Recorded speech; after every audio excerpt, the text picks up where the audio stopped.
पिछली वीडियो अगर आपने सुनी है ध्यान से तो उसमें मैंने आपको बताया था कि सवारी आती है।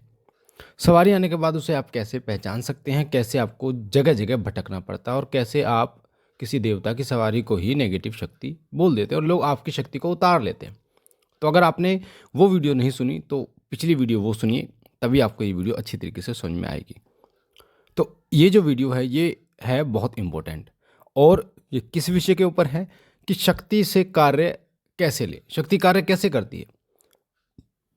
आपके पास कोई भी शक्ति है, चाहे वो हनुमान जी की शक्ति है, चाहे वो माँ काली की शक्ति है, चाहे अन्य किसी देवी देवता की शक्ति है, तो वो कैसे कार्य करती है। अगर आप ये सोचते हैं कि हम पूजा करते हैं और हमारे ऊपर तंत्र नहीं होगा, तो ये झूठ है। अगर आप ये सोचते हैं कि आप पूजा पाठ करते हैं और आपके ऊपर नेगेटिविटी नहीं आ सकती, तो ये भी झूठ है। इसको समझना बहुत आसान शब्दों में बताऊंगा आपको और एग्जाम्पल के साथ आपको बताऊंगा।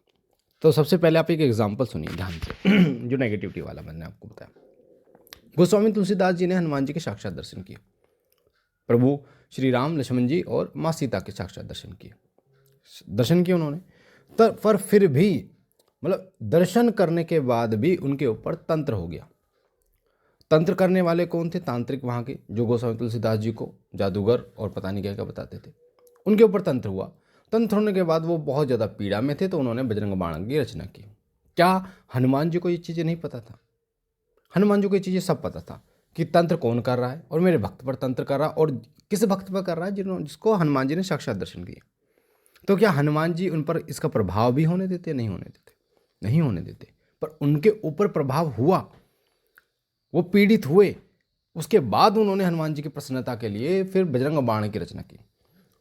तो आपको इस चीज़ से, इस एग्जाम्पल से एक चीज़ तो समझ में आई की होगी कि कोई भी शक्ति आपके पास होती है। देखो गोस्वामी तुलसीदास जी से तो बड़े हम हैं नहीं, हो सकता है हमारी भक्ति अभी तक उनके चरणों की धूल के बराबर भी ना हो, पर गोस्वामी तुलसीदास जी बहुत बड़े लेवल पे उन्होंने हनुमान जी के कलयुग में दर्शन किए। तो अगर कोई व्यक्ति पूजा पाठ करता है तो वो कैसे ये दावा कर सकता है कि उसके ऊपर नेगेटिविटी नहीं लिखेंगे? आपने कितनी ही सिद्धियां कर रखी, पर डिपेंड ये करता है कि आप उनसे प्रयोग कैसे करते हैं।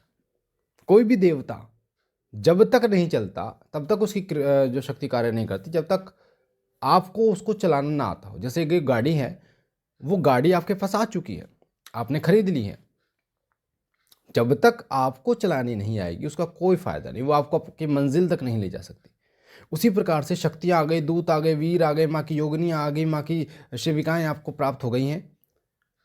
उसके बाद उनसे कैसे उन्हें मतलब उनकी शक्ति को कैसे चलाना है, ये इम्पोर्टेंट होता है।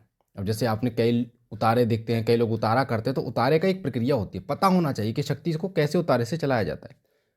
या फिर आप हवन की एक प्रक्रिया होती है, हवन का आपको पता होना चाहिए कि शक्ति का किस प्रकार से वहाँ पर हवन किया जाता है, संकट का नाश किया जाता है। जो हवन से ऊर्जा निकलती है उसको कैसे प्राप्त किया जाता है, किस दिशा में उसको लगाना होता है, तो ये आपको पता होना चाहिए। और एक और बात बता दो बेटा, ध्यान से सुनना।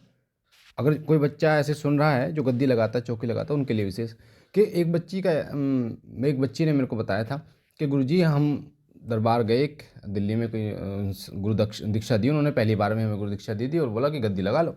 तो हमने कहा गुरुजी हमें तो पता ही नहीं, आता ही नहीं कि कैसे गद्दी लगाए। तो उन्होंने बोला टेंशन छोड़ो, माता पे छोड़ो, सब कुछ माता पे छोड़ दो, माँ भगवती आएगी सब करेगी।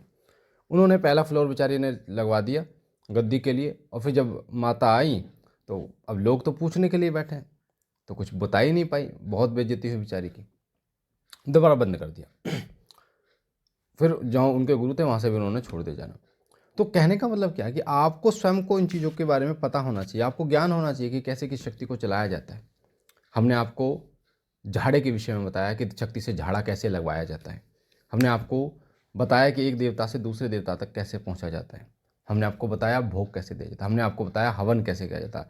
हवन के अलग 10 प्रकार बताए। खांड से हवन, ठीक है, बतासे से हवन बताया, आपको सामग्री से हवन बताया, लौंग से हवन बताया, काली मिर्च से हवन बताया, पीली सरसों से हवन बताया, काली सरसों से हवन बताया, बहुत सरसों के तेल से, घी से, बहुत तरीके से आपको हवन के विषय में डीपली जानकारी दी, और शायद यूट्यूब पे अब तक किसी ने नहीं दी होगी। तो ये तरीके होते हैं कि किस तरीके से किस देवता की ऊर्जा को कितना ज़्यादा उत्पन्न किया जा सकता है, कितना ज़्यादा उस ऊर्जा से कार्य लिया जा सकता है। अरदास कैसे लगाएं, अरदास की भी देवता की एक प्रक्रिया होती है। तो देवता जो शक्ति है वो शक्ति गाड़ी की तरह खड़ी रहेगी, जैसे गाड़ी खड़ी नहीं होती, तो जब तक आप उसे स्टार्ट नहीं करोगे, लेके नहीं जाओगे कुछ कहीं भी, उसी प्रकार वो शक्ति ठहरी हुई है आपके पास। कोई दूत भी है ना, वो ठहरा हुआ है आपके पास। आप उसको काम कैसे आपको लेना है, आप अरदास से काम लेंगे, आदेश देकर काम लेंगे, या किस प्रकार से उनसे विनती करेंगे, वो आपके ऊपर निर्भर करता है। आपको आना चाहिए उस चीज़ को कि कैसे आप उस शक्ति का अच्छा प्रयोग करें, लोगों की भलाई के लिए प्रयोग करें। अपनी सुरक्षा इसमें अहम होती है। जब तक आप उस शक्ति को आदेश नहीं देंगे तब तक वो शक्ति कोई कार्य नहीं करेगी, ये चीज़ का ध्यान रखना। इसीलिए इस चीज़ को आपको समझना बहुत ज़रूरी है कि कोई भी शक्ति से अगर आपको कार्य लेना है तो उसकी एक क्रिया होती है, प्रक्रिया होती है। अब जैसे कई लोग आपने देखे होंगे जो लोगों का बुरा करते हैं, क्रियाएं करते हैं, अलग अलग क्रियाएं, तांत्रिक क्रियाएं होती हैं, वो क्रियाएं होती हैं, यानी शक्तियों को चलाने की क्रियाएं होती हैं। पर वो गलत क्रियाएं करते हैं, उनका बेड़ा गर्क भी होता है और मरने के बाद भी उनको भटकना पड़ता है इस धरा के अंदर। फिर उन्हें कोई ना कोई और तांत्रिक पकड़ लेता है। बट जो भक्ति करता है, प्रभु के चरणों की सेवा करता है जो व्यक्ति, वो सदा प्रभु के चरणों में रहता है। और कल की लाइव अगर आपने देखी हो, क्योंकि रोज़ाना दोपहर 2 बजे, रात को 9 बजे हम लाइव आते हैं, आप लाइव से जुड़ना। उसमें जो आपको ज्ञान मिलेगा, ज्ञानवर्धक जानकारी मिलेगी, अध्यात्म से जुड़ी आपके प्रश्नों के उत्तर जो भी आप पूछना चाहते हो आप पूछ सकते हो। तो वो उसमें आपको बताया था कल हमने बहुत डीप तरीके से कि प्रभु के प्रति आपका भाव कितना गाढ़ होना चाहिए। आपके अंदर ये भाव होना चाहिए कि प्रभु के दर्शन पाना बहुत आसान है। तो जब आप अपने मन में चाह लोगे कि प्रभु के दर्शन पाना आसान है, तो आपको बहुत भाव जगेगा, प्रभु आपको बहुत नज़दीक दिखेंगे, आपके इष्ट आपको, और आप बहुत जल्दी उनको पालोगे। बहुत सारे भक्त हुए ऐसे जिन्होंने पाया, और भक्ति से पाया, चाहे रामकृष्ण परमहंस जी हो, चाहे तुलसीदास जी हो। तो भक्ति से तो पाया, उन्होंने थोड़ी ना साधनाएँ क्रियाएँ इतनी की हैं। और गोस्वामी तुलसीदास जी तो श्री रामचरितमानस का पाठ करते थे उन्हीं से प्रसन्न होकर। तो हनुमान जी के दर्शन करने हैं आपको, हनुमान जी को मनाना है, या हनुमान जी की कृपा आपको प्राप्त करनी है, तो मात्र अगर आप राम नाम का भी जप करें तो भी हनुमान जी की कृपा आपको प्राप्त हो जाएगी लगातार। तो आपको समझना चाहिए कि किसी शक्ति को कैसे, अब कई लोग हमने बताया आपको, लौंग कपूर विधि बताई है, लौंग जायफल विधि आपको बताई है, कैसे मीठे पानी की और मीठा पानी नमकीन पानी की विधि आपको बताई है। इतनी सारी विधियाँ बता रखी हैं चैनल पे, आप देखोगे श्री सिद्धपीठ शिव शक्ति धाम पर आप आओगे, आपको पता चलेगा कि कैसे किस प्रकार से इन विधियों का प्रयोग कर सकते हैं। आप चैनल पे देखोगे, आप वीडियोस देखो, तब आपको ये पता चलेगा कि हाँ ऐसे भी होता है, इस प्रकार से भी किया जा सकता है। और जब आपको आराम होगा तब आपका विश्वास और ज़्यादा बढ़ेगा। तो शिव साधना केंद्र शिव कृपा और शिव कृपा परिवार, ये तीनों हमारे चैनल हैं।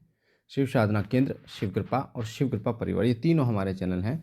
तीनों चैनल पर आप विजिट कीजिए, बहुत सारी जानकारी अध्यात्म से जुड़ी है, और मुझे लगता है आपके हर प्रश्न का उत्तर चैनल पर मिलेगा। अगर आपका कोई ऐसा प्रश्न है, जैसे दीपक में फूल कैसे बनता है, इसका क्या कारण है, तो आप यूट्यूब पर लिखिए आपका जो भी प्रश्न है, उसके बाद इंग्लिश में शिव लिखिए और स्पेस देकर कृपा लिखिए, तो वो वीडियो आपके सामने हमारी आ जाएगी, और उसे सुनिए तो आपको समझ में आएगा कि उस जानकारी का मेन मकसद क्या है। तो बहुत डीप मैंने आपको बताया है, आप एक बार देखिए और महसूस करके देखिए, तब आपको पता चलेगा कि कैसी शक्तियाँ कार्य करती हैं। बाकी मुझे आशा है जानकारी आपको अच्छी लगेगी। पहली बार चैनल पे हैं तो चैनल को लाइक कीजिए, शेयर कीजिए, सब्सक्राइब कीजिए। बाबा भोलेनाथ आप पर कृपा करें। और ये जो 26 फरवरी है, इस दिन श्री सिद्धपीठ शिव शक्ति धाम में प्राण प्रतिष्ठा है मूर्तियों की। बाबा जी धाम में विराजमान होंगे, कैलाश के राजा, और अन्य शक्तियाँ विराजमान होंगी। तो उसके लिए अगर आप सहयोग करना चाहते हैं, भंडारा है, तो आप कर सकते हैं 8130404375। इस नंबर के व्हाट्सअप डीपी पर QR कोड लगा हुआ, उस पर आप कर सकते हैं।